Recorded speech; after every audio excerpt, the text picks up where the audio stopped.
Hello everyone, my name is Denise, and today's video will be just a very quick update on what's been going on in my life, because it's been, I think, almost a month since I've uploaded anything. Firstly, I'm quite into painting penguins lately. So a few of my penguins, yeah, I just copied it from another YouTube watercolor teacher. I find it very therapeutic, and it's like so easy to paint this, but it looks so good, like my foraging into the world of more abstract art instead of all these that are more detailed, like botanical art forms. Okay, so update. I just got back from Penang. It's my first holiday overseas with my whole family, including my two children and my mother, and it's quite good. Firstly, it was a very short flight. It's like a 15 minutes takeoff, like 15 minutes on air, then 15 minutes landing, that kind of like super short flight. The whole flight is about 1 hour and 10 minutes, and my baby was really good. He was very cooperative throughout the flight, and that one was impressive.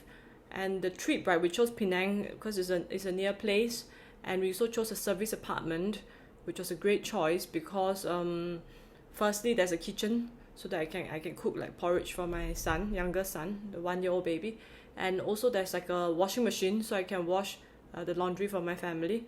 So I don't have to come back with a giant bag of laundry, and I don't have to be worried because baby, sometimes baby Alfie can churn through a few set of onesies in a day. And what else do I think that we did right? Yeah, getting a service apartment is very good because it came with an oven, it came with a microwave, so I could like marinate a few chicken breasts and just cook that, cut out some cucumbers. So there's a constant supply of food for my 9-year-old boy who's always hungry, and also his daddy who's hungry. So when they come back from swimming, there's always food available, and we don't have to order Grab food. What else did we do right that went well? Let me think. I feel that this whole trip, right, is mostly about Peranakan culture. We went to Peranakan Museum. It was awesome. And we also ate a lot of Peranakan food. We went to the restaurant beside the Peranakan Museum, Nyonya Palazzo, and then we also went to this thing called Mo Ting Fong. We just have fantastic ang ku kueh.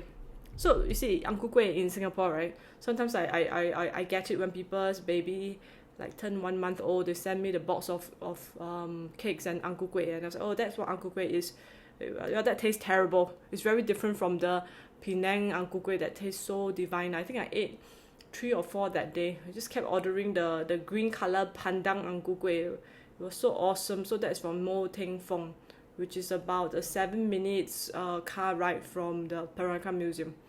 So that was awesome. And the other thing that I really liked was cakes. We went to China House and tried some of the cakes there, like the sticky toffee cake. And my mom had the caramel cheesecake. Those were fantastic.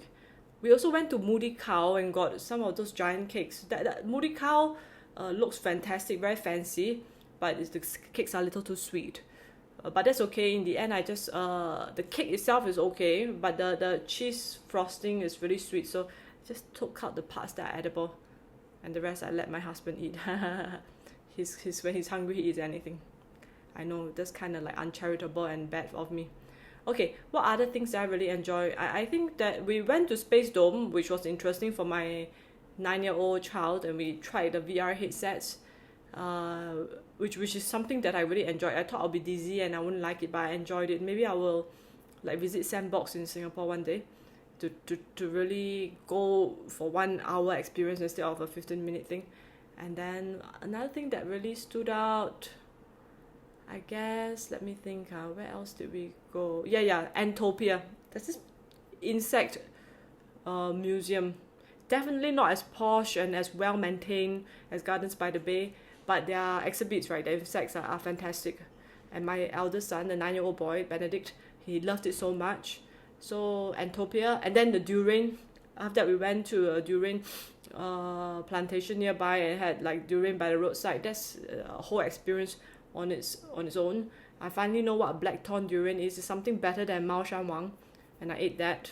It's really awesome, and it's unforgettable. I think it's the best durian I've ever had my whole life, and at a very reasonable cost. So those are my key highlights for Penang trip. So things that I hope that could have gone better. I think in this trip I realized that we did the best we could already, but still there was a bit of food poisoning, a bit of eczema issue, like my younger son. Skin is very sensitive, so everybody came back slightly sick, and that was something that made me sad, but not something that's unexpected. It was a suffering that I was willing to bear, but nonetheless it still could. I was thinking maybe we could plan in a way better that there is no so much outdoor activities because it's really hot, so the eczema won't be so triggered in my child.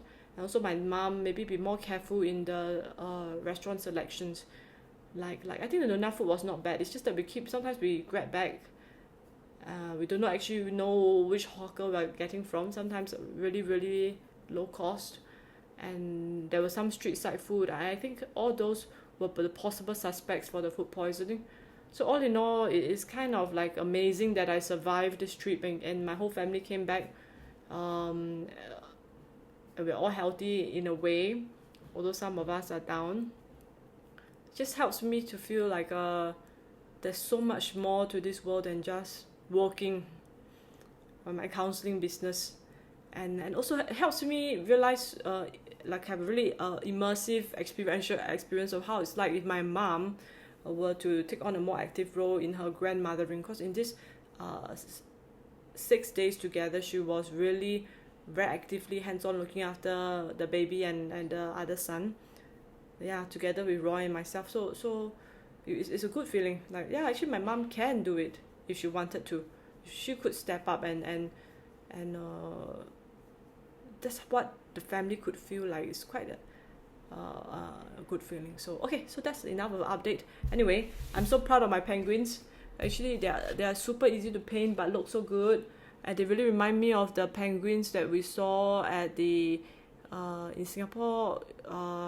Is the bird paradise, and also in Melbourne that there was all these emperor penguins, right? And I used this is called Aussie Red Gold paint.